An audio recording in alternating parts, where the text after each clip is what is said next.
Gunnar Stockton, CJ Allen, and the Georgia Bulldogs take on Haynes King and the Georgia Tech Yellow Jackets in a rematch of the game of the year last year in college football. 44-42, 8 overtimes. The Bulldogs pulled it out. Heartbreaker for Georgia Tech that really felt they had that rivalry game at hand, that crazy Friday night.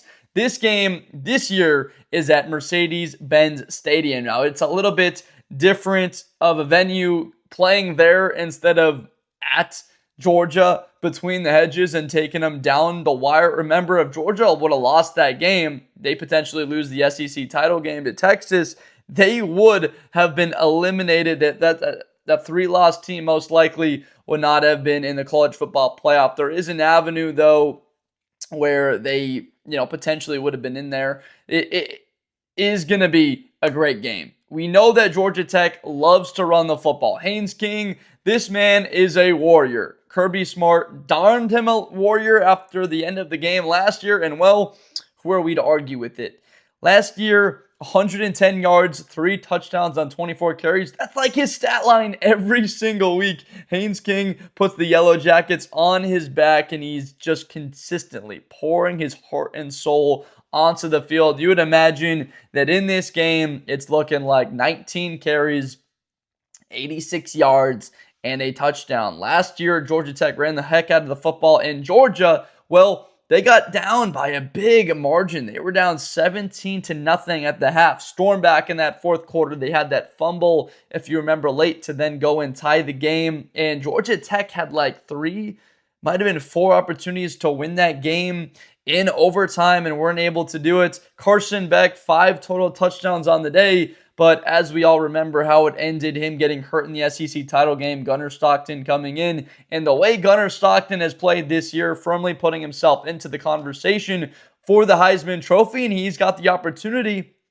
depending on the way everything shakes out with the final weeks. And if Auburn potentially beats Alabama, if Texas, the game later after this one on Friday, if they're able to... If Texas is able to beat A&M, Georgia can find themselves into the SEC title game. They can get some help. Tough games for Alabama and for the Texas A&M Aggies. Now, before all of that, I mean, we're talking about one of the best games overall of the season. I think it's a tight game.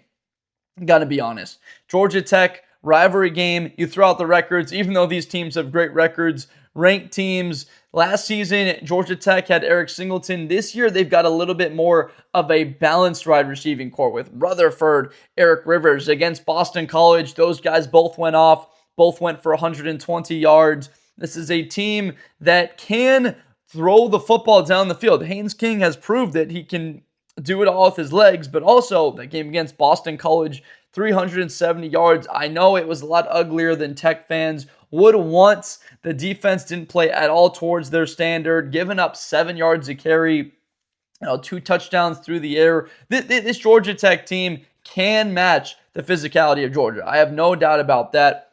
Guys that came back for a final season with the Yellow Jackets, I really believe that they can keep this game close throughout the entire way. They can be a 4-quarter game. Now, how do you do that? Well, it starts with Georgia kind of playing the way that they do, which is going to be they are going to pound the football when they can. Georgia loves to run the football. Kirby Smart's been talking about physicality, and you can see if a guy wants to take a hit or if he wants to get paid a check. 35 rushing attempts against Texas in that matchup at home. Limited Texas to 23 yards. I know the Arch Manning sacks kind of factors into the equation there, but 1.4 yards a carry without the sack yardage is more like 2.4.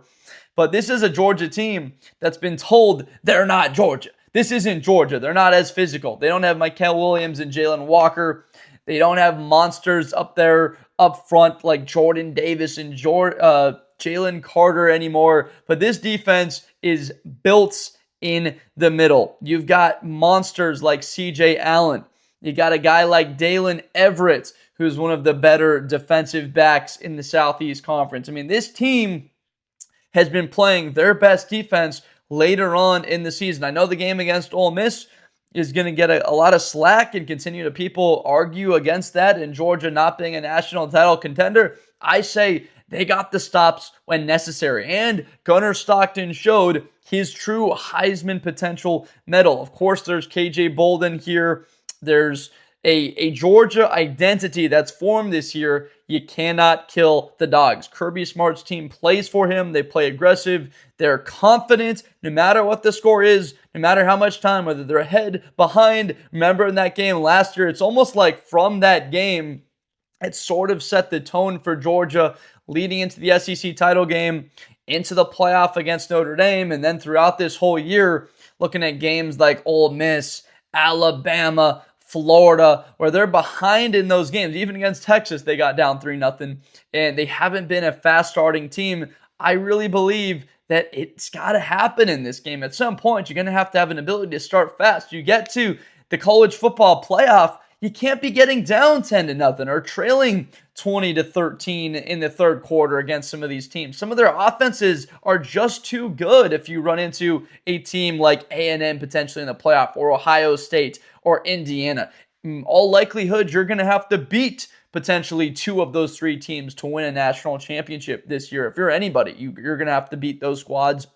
Unless you are, of course, those squads. And in the same case, you might have to, beat at least one or two of them. So this is a Georgia team that I really think needs this game for an identity. Georgia Tech, look, this is a huge game. They're looking at last year, and it's a sour taste in their mouth.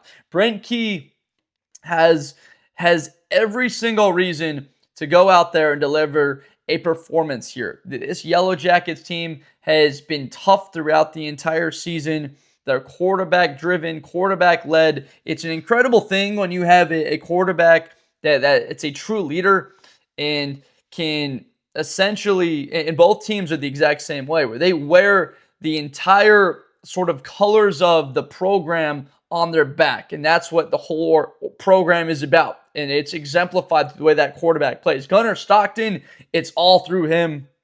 He's all about ball. He's all about being selfless, not about himself, giving credit to his coaches, to his teammates. Whenever asked about his success, he's talking about his wide receivers and they're playing. Haynes King, he's the exact same way. Gritty players, the very easy guys to root for. That's the ultimate lesson from all of this. So this is going to be a fun game to watch. No matter what the result is, that you're going to be able to see two Warriors go head-to-head, go at it. Two of the better coaches in college football. I think that Brent Key is a guy that really should have gotten or should get more attention for a job like Penn State. Those big jobs around college football. Florida, a guy like Brent Key and the job that he has done putting Georgia Tech fully in the realm of beating a team like Georgia, the SEC champion last year, and within these crazy, meaningful games. Remember going into the year, the talk was about Georgia Tech. They be a dark horse? That's exactly what they've been this season, is a dark horse. The expectations that they're a gritty team that can take anybody down to the wire. Now, Georgia Tech, against Georgia last year, they really had a major struggle against the speed of Georgia in that second half. They couldn't stack up. There was plays to how many guys? There's 9, 10 guys that caught passes. Jones for 53, Lovett for 47, Bell for 28, and Nate Frazier, that was a game that he played very well in. I think Nate Frazier really gets a large load in this game. Look for him to get 16, 17 potential carries against the Texas Longhorns. He got 16 carries for 72, 4.5 on the ground, and then Gunnar Stockton, as always, he's going to run the football somewhere between 5 and 9 times and tote the football with his legs. So Nate Frazier, I'm expecting a really large dose of him. Remember, Georgia, this game, people want to give the narrative like, oh, for Georgia, it's not all that important. It doesn't matter for the SEC title game and like their path. It means everything. If they don't get into the SEC title game, they're going to potentially get a first-round bye, be the 3 or the 4 seed in the playoff. At the very least, they're looking at being the 5 seed. That means they play the group of 5. Or if they're the 6 seed, like as low as they could get, being 11-1, they're in the 6th spot. They wouldn't be the 6th spot if they win this game and they're 11-1. you would be playing the ACC champion. So like this is a Georgia Bulldog team that's going to be at the very worst, like they wouldn't be in that 6 spot. So they're going to be in that 5 spot. And all the more likely, you're looking at a very favorable game. So this is what is ahead of them right now. They're not hearing any of the talk about SEC title, about necessary and how hard to play. No, this is about setting yourself up where that 5 spot is coveted almost as much as a first round bye. Of course, the first round bye is beautiful, but remember, all 4 teams with byes last year lost in the quarterfinals of the playoff. And the 5 team, right, that was Texas beating Clemson, and the 6 team, Penn State beating SMU, blowing them out. So those 5 and 6 spots are still really highly awarded. It's where it's tricky. Georgia loses to Georgia Tech and doesn't get into the SEC title game. They're dropping probably to spot number 8, 9. Like they might not get a home game. Now you're looking at a road game where you got to go to Oklahoma, or you got to go to Bama, or you got to go to Outson and play at. Or you have these matchups that are just too tough now at this stage here. So I got to let you know that I'm recording this video before the upcoming Saturdays. So I have a trip upcoming to Chicago, so I'm recording this video before the Week 13 games. So I don't know the Georgia Tech result against Pitt. I don't know Georgia's result against Charlotte. I don't know the results this upcoming weekend, like USC versus Oregon, the implications of that game. I don't know what those are going to be because I haven't gotten there yet. I'm recording this video before that because I've got a trip. It's going to be really difficult for me to record the videos. So I'm recording this video beforehand so that we could preview one of the best matchups in college football this season. So I had to make you aware of that, why I'm not talking about the Georgia matchup this past week or the Georgia Tech Pitt matchup, because obviously a win against Pitt, Georgia Tech, when you're watching this, they will have either clinched a spot, right, to be in the ACC championship game, or their season is pretty much done and they're looking for solace, a bit of a consolation prize. What's better than a consolation prize against? I know none of this matters current time. You're going to know if they beat Pitt or not, but just saying that they're either way, this is a massive game. The implications are large for both teams. So sort of a last note here before I give my full prediction is this game feels like it comes down to one possession once again. Georgia, in the way that they've played throughout the season, the cardiac squad, it feels like this is going to be a close game. Fourth quarter, 6-7 point game. Going to come down to which quarterback on third down can go create a play. Stockton and Haynes King, these guys can go create with their legs. It can make plays outside the pocket and go and extend plays. I really don't believe in this game you can allow either quarterback to extend and get outside the pocket, specifically Gunnar Stockton. When he's outside the quarterback, this kid is freaking lethal. Cannot allow him to escape.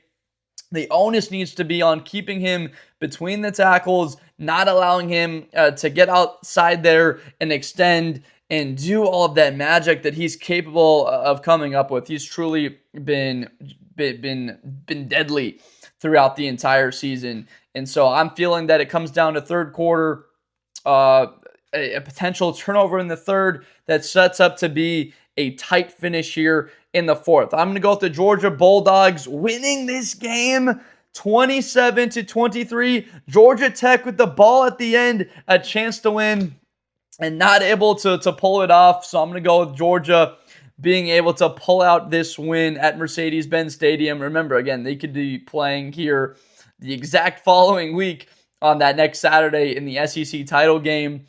This is going to be a fun one. Let's appreciate this one. I really hope you guys have a great Thanksgiving weekend, that we can appreciate these great matchups. I mean, last year, 365 days ago, we got an absolute behemoth, some of the most watchable football. I remember being up to my goodness, what was it? Was it 12:30 watching this game? It was pretty dang late watching this one, and I was pretty happy to do that. It was some of the best football and overall entertainment that you can come across from your screens, and I don't have any reason why this won't be entertaining once again and one of the better games of the college football season. So I appreciate you guys so much for watching. If you enjoyed this video, please subscribe for more content in the future of Blitz with Blender. My name is Josh Blender. I make NFL and college content daily, getting you set and ready for these matchups. The playoffs are upcoming. They're almost here. So we have some of the best football left to be told. I'm going to be breaking it all down, getting you set and ready. So please subscribe for more, and I will see you next time. Best player in college football. That Georgia and Ohio State game, New Year's Eve, is going to be a classic. Josh Blender, hi everybody, I'm Josh Blender. To the 40, 35, 30, Espinosa to the 20.